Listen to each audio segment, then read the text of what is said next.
இன்னைக்கு ஊர் சுற்றலாம் வாங்க. அதில் நம்ம பார்க்க போகிறது ஒரு அழகான ஆன்மீக நிகழ்வு, தெய்வீக நிகழ்வுன்னு சொல்லலாம். ஆடி கிருத்திகையை முன்னிட்டு முருகன் கோவிலில் நடந்த ஒரு அழகான கார்த்திகை விரத விழா தான் அது. முருகனுக்குரிய மாதம் எல்லாருக்குமே தெரியும், கார்த்திகை விரதம். அதுவும் ஆடி மாதத்தில் வர்றது ரொம்ப மிக சிறப்பானது.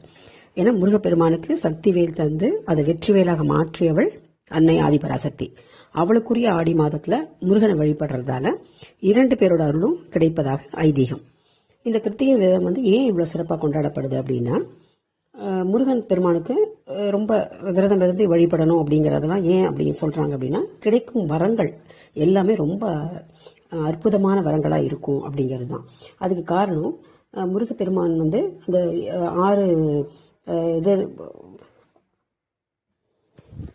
நெற்றிக்கண்ணில இருந்து வெளிப்பட்டு தீப்பொறியா மாறி 1000 இதழ் கொண்ட தாமரை மலர்கள் மீது விழுந்து 6 குழந்தைகளாக உருவெடுக்கிறாரு இல்லையா?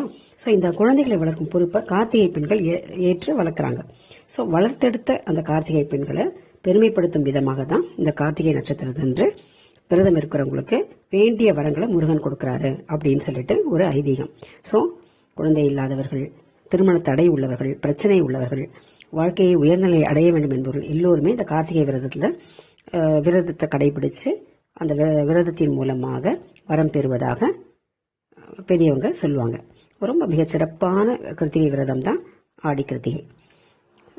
இந்த முறை இது 2 நாட்கள் வர்றது இன்னும் விசேஷமாக கருதப்படுறது. 29ஆம் தேதியும் 30ஆம் தேதியும் இந்த மன்னிவாக்கத்தில் இருக்கிற இந்த முத்தமிழ் முருகவேல் ஆலயத்தில் எப்பவும் போல வழக்கமாக இல்லை அந்த கந்த சஷ்டி ஆகட்டும், அந்த ஆடி கிருத்திகை ஆகட்டும், இதெல்லாம் ரொம்ப விமர்சையாக கொண்டாடுவாங்க. அதில் இந்த முறை இந்த சாத்தப்பட்ட விபூதி அலங்காரமும் ரொம்ப அழகாக எல்லாரையும் கவரக்கூடிய வகையில் இருக்குது. இதில் கடவுள் இருக்கிறார் இல்லை அப்படிங்கலாம் தாண்டி ஒரு அழகான அலங்காரத்தை பார்த்த பிரமிப்பு நிறைய பேருக்கு இருக்கும்.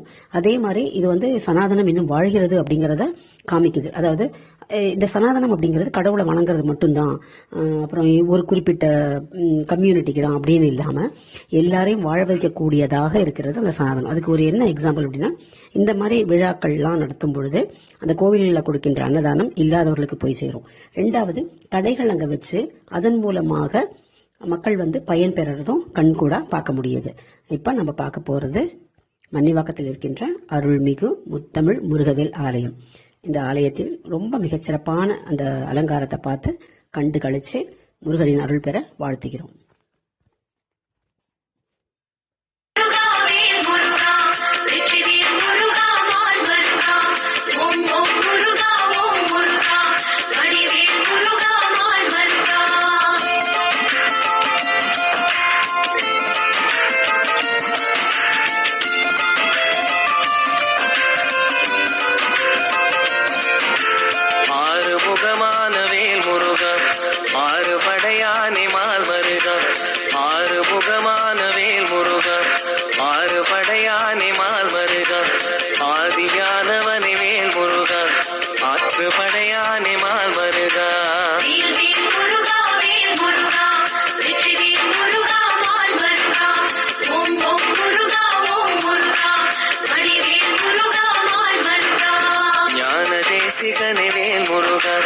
ஞானம் காப்பவனே மால் மருகா, ஞான பண்டிதனே வேல் முருகா, ஞான பழமான மால் மருகா.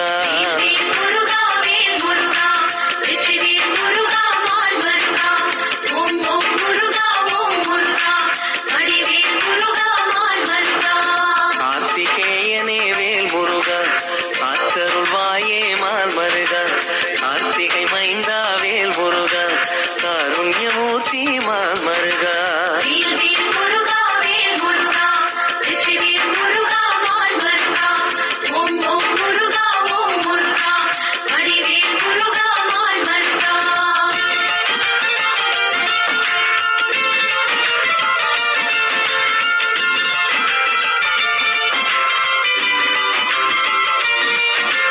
காங்கேயனே வேல் முருகா, கார்த்திகை சுடரே மால் மருகா, செங்கோடகனே வேல் முருகா, சேவர் கொடியனே மால் மருகா.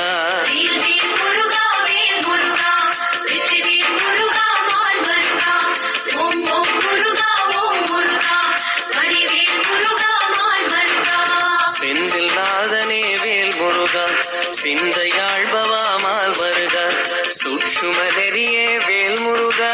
சூரசம்ஹாரா மால் மருகா.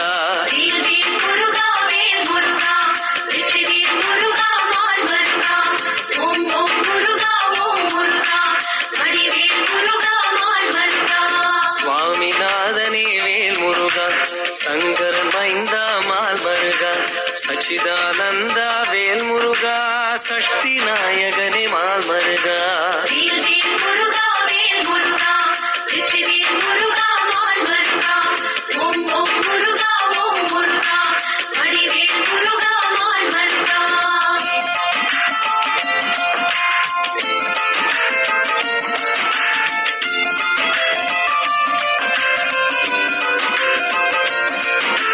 சரவண பவனே வேல் முருகா, சங்கரி பாலா மால் மருகா, சேனாபதியே வேல் முருகா, சீர்மிகு அழகா மால் மருகா.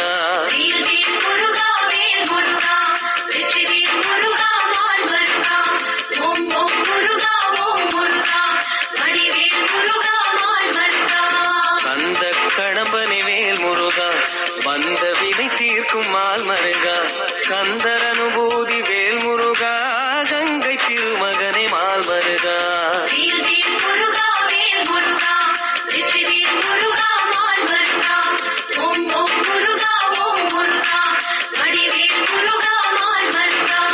கலியுக வரதா வேல் முருகா, கருணை கரசே மால் மருகா, கதிர்வேலழகா வேல் முருகா, எதிர்வேலழகா மால் மருகா.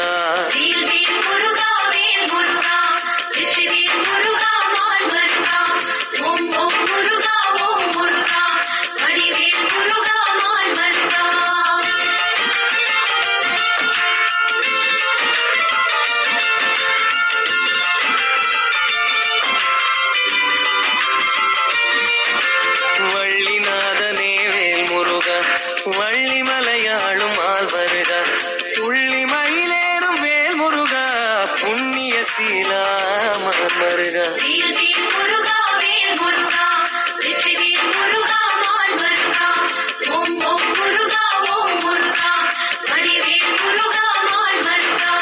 வெற்றி வேலனே வேல் முருகா, வேங்கை வடிவமே மால் மருகா, வேத முதல்வனே வேல் முருகா, வேண்டும் பரமருளும் மால் மருகா.